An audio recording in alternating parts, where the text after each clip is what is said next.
My wife cheated with the guy who sabotaged my career.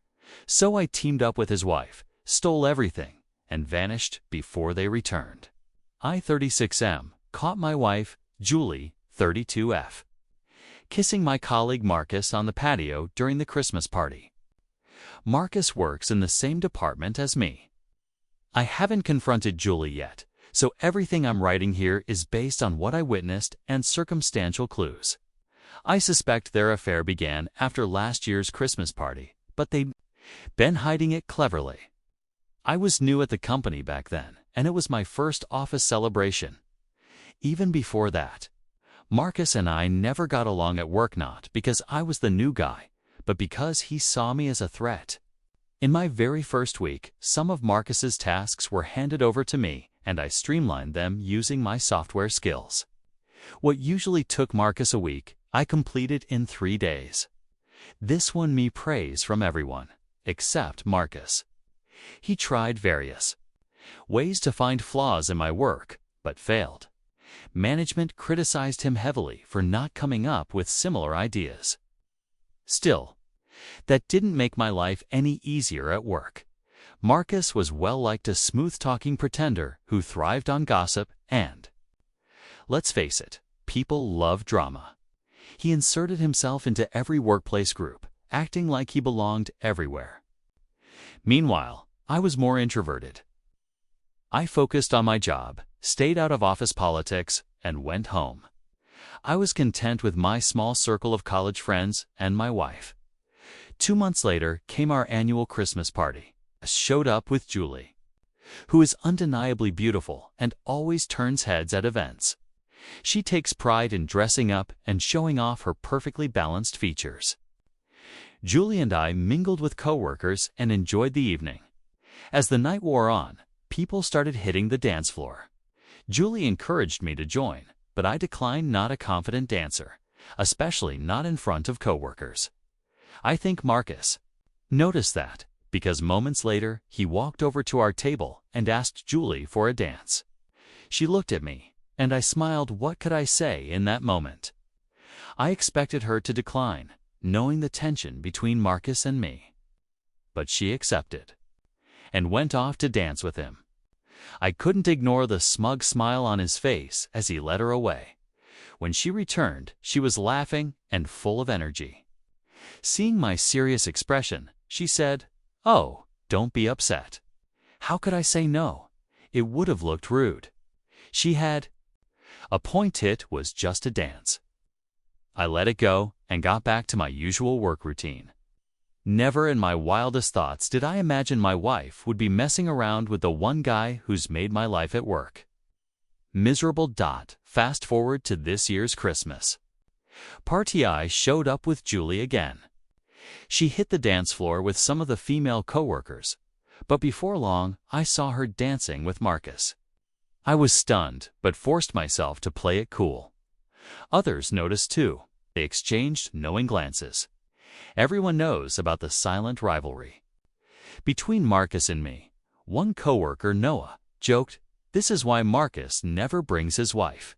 Gives him a free pass to grind with everyone else's." I was flushed with embarrassment and told him to watch his words. He quickly apologized, saying he was just trying to lighten the mood. That sparked a debate about Marcus's relationship status. Though he claimed to be single, a few believed he was married and just kept it secret to flirt with the younger crowd. Noah was convinced Marcus had a wife. He said his sister owns a salon, and once, while visiting her, he saw Marcus there with a woman who seemed to be his wife getting a beauty treatment. Everyone laughed it off, assuming Noah was just playing around like usual. I felt like I couldn't breathe anymore sitting there, watching Julie dance like that with Marcus. I stepped outside to the patio for some air. A few minutes later, I heard footsteps approaching. At first, I didn't pay attention, but soon I heard giggles and faint moaning as if a couple was fooling around on their way out. I didn't want to get caught in an awkward moment, so I slipped behind a corner to wait until they passed. Then I saw them. A couple walked onto the patio, lips pressed together, hands all over each other.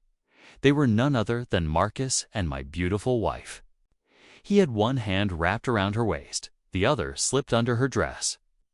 Julie had both hands on his face, completely lost in the moment. I wanted to punch the living hell out of them right then, but instead I pulled out my phone and started recording. It was dim, but the soft lighting was enough to catch everything clearly. Marcus grabbed her by the neck to push her face away and whispered, "We don't have much time before your loser husband comes looking for you. Let me give you something worth remembering." She let out a giggle and dropped to all fours. Every second of it got recorded. My body went numb. I felt absolutely nothing. I don't even know how long I stood there, paralyzed, until a janitor walked in with a trash bin. The two of them scrambled to cover themselves and muttered curses at him for ruining their perfect moment. Once the janitor left, after doing his job, I stepped out from my hiding spot, walked straight to my car, and drove off, a crash at a friend's place, and spent the night pouring my heart out to him. By morning, when I finally checked my phone, I saw one missed call from Julie. Probably a fake gesture just to pretend she was looking for me. I bet she was thrilled I'd disappeared, giving her the freedom to get screwed by her lover right out in the open. This afternoon, I came back home. She was still asleep. Not surprising, probably sore from all the action last night. I went straight to my study, ready to plan my revenge. Her cheating on me was already devastating, but doing it with the one guy who made my life miserable at work? That made it unbearable. Right now, I'm trying to track down Marcus's wife. I want to send her those recordings of his affair. But all of Marcus's social media accounts are locked. I can't see his friend list. I don't even know her name or if she actually exists. If any of you know tricks to help find strangers on social platforms, please share. I could really use the help. A lot of people here asked, how did I not see this coming? Were there really no signs? Well, I honestly don't know if it was a red flag or if I was just too trusting. A few months after the first Christmas party, sometime around spring, I noticed Marcus had commented on one of Julie's Facebook posts. It threw me off. I asked her if they were still in touch. She said no, he was just another Facebook friend, one among thousands. She explained that Marcus had sent her a friend request after the party, and she accepted it. That was it. No big deal. Still, I got cautious and started checking her profile more often. I saw Marcus dropping frequent comments loaded with heart emojis and admiration in her photos. When I brought it up, Julie brushed it off, saying it was no different than the dozens of comments she received from strangers. True, she's not an influencer or anything, but she's very active on social media and her profile is public. I told her Marcus wasn't just some random guy online. He worked with me, and we weren't exactly on friendly terms. He barely acknowledged me at the office, so why was he so invested in her posts? She shot back sarcastically, "Why don't you go ask him?" Her reaction made me snap. I yelled, "He's nobody to me. I can't question him." Tear. My wife, "It hurts me to see you talking to someone whose only goal is to pull me down." Marcus had tried countless times to make me look bad at work, and succeeded a few times too. I'd been harshly criticized by my manager, all thanks to his scheming. Marcus was a kiss-up and knew how to manipulate management into siding with him. Julie knew all of this. Yet, she still let his flirty comments slide into her inbox. This continued until July. That's when our department landed a new client project. I had to start traveling to Seattle twice a month. Things got insanely busy, and I barely had time to think about anything outside of work. Marcus and I were placed on the same team and shared similar responsibilities. Yet somehow, he always had free time to wander around the lobby while I buried myself in deadlines. It was exhausting, but I saw it as a chance to grow, so I pushed through and gave it my all. During that period, I noticed Julie becoming distant, emotionally checked out. I assumed it was because of my constant work travel and tried to make up for it with weekend dinners and expensive gifts. But she never once complained about my schedule or being away from home. What hurt the most was that she never even acknowledged the growing distance between us. It was eating me up. The stress carried over into work, where I asked my manager to reduce my travel schedule or at least alternate trips with Marcus. But he refused, insisting I was better with the client.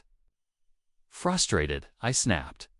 Then why does Marcus win all the Achievers Awards every quarter while I get nothing but criticism? He had no answer, just an empty promise to put my name forward for the next promotion. And I could see right through the lie. Now, about Julie, when she finally woke up from her long nap that evening, she casually asked why I had left her alone. At the party, I replied, "You didn't need me. It looked like you were having fun with your new friend." She laughed and said, "Oh, don't be a jealous baby. It was just a dance." I smiled and let it go. She assumed I was upset about her dancing with Marcus. I let her believe that because I'm planning to strike when they least expect it. So far, my search for Marcus's wife has come up empty. I tried using his last name online, but the search results were too broad. I'm considering pulling his home address from the company database and going to his house directly. Honestly, I don't see any better option. If anyone has smarter suggestions, I'm open to them. Some of you pointed out that finding someone without a name or handle on social media is nearly impossible. You're absolutely right. I was almost set on going to Marcus's house when my friend reminded me about my coworker Noah.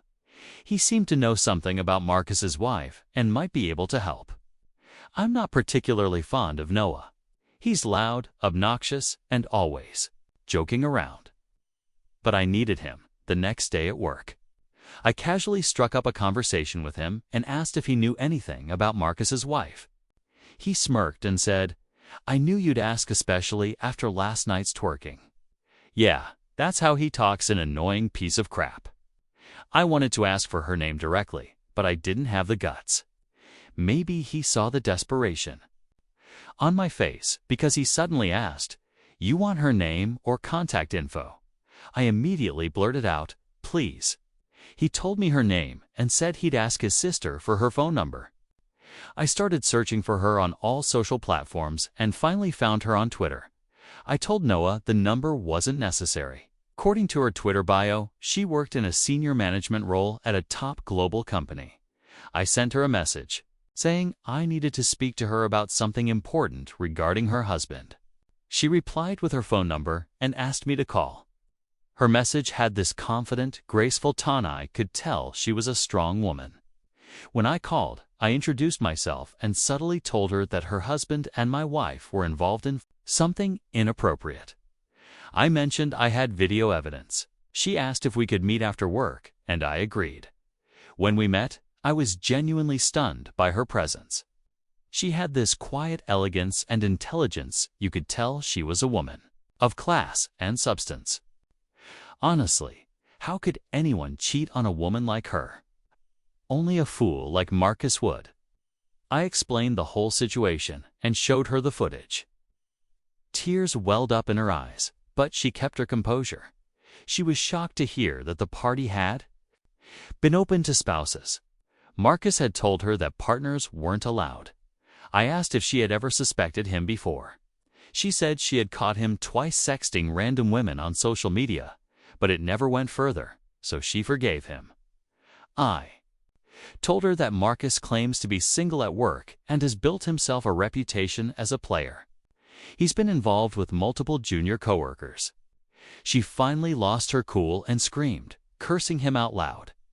She had held it in long enough. That son of a b****** needs to be taught a lesson, she said. Do you have any plans? I told her I didn't have a specific plan yet, but I was determined to make them both pay for all the shame and betrayal. She looked me straight in the eye and said, "Let's do it together." Now, We're united, Sandra 33F, and I planning our revenge. And honestly, it's turning out to be deliciously creative. We've come up with some hilarious and brutal ways to destroy Julie and Marcus. We'll update this thread after we deliver the final blow.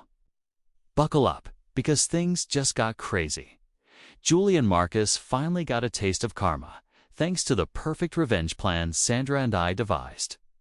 Even though we knew they were lying about their overnight hangouts with friends, we played along and acted completely indifferent, burying ourselves in our own work and pretending not to care. Meanwhile, I quietly drafted an updated ownership document that made me the sole proprietor of the house Julie and I owned. When she announced she was going shopping with friends, but was really off to see her affair partner, deliberately blocked access to the bathroom wardrobe, making her run late. As she rushed out the door, I handed her a stack of insurance renewal papers to sign. Since I handle all her insurance and finances, she didn't think twice. Hidden among those papers was the house ownership transfer, which she signed. Without a second glance, Sandra, meanwhile, cleared out every penny from their joint bank account. She borrowed Marcus's car and sold it to some unsuspecting buyer. The house she lived in was in her name, and she secretly leased it out to a new tenant and got a restraining order filed against Marcus, barring him from setting foot on that property again. I also blocked all the credit cards Julie had been living off of step 3. 4 and 5 of our plan were saved for the final stages right before we completely ghosted them. Sandra booked a 5-day romantic vacation to Florida for Marcus's birthday as a surprise gift. But a day before the trip, she told him a fake story about a last-minute emergency at work and said she couldn't join. Marcus, being the predictable clown he is, offered to take one of his guy friends instead.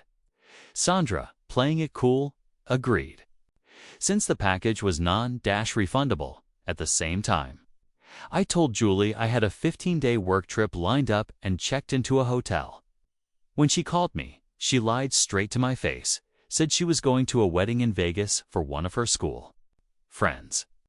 I asked her which friend, pretending I didn't know. She said they hadn't spoken in years, but had suddenly reconnected. I told her, go ahead, have fun. She kept stacking lie after lie, and I acted like I bought every word. In reality, Julie and Marcus took the trip to Florida, yes, the same vacation Sandra had paid for. We used their absence to put the final nail in the coffin. Sandra drained their joint bank account, sold his car, leased her house to someone else, and slapped him with a restraining order. I blocked Julie's cards, packed all her belongings, and stored them in a rented unit. She'll get the details via mail along with updated property documents and legal paperwork when she comes back. That would have been enough. Marcus had left me alone at work.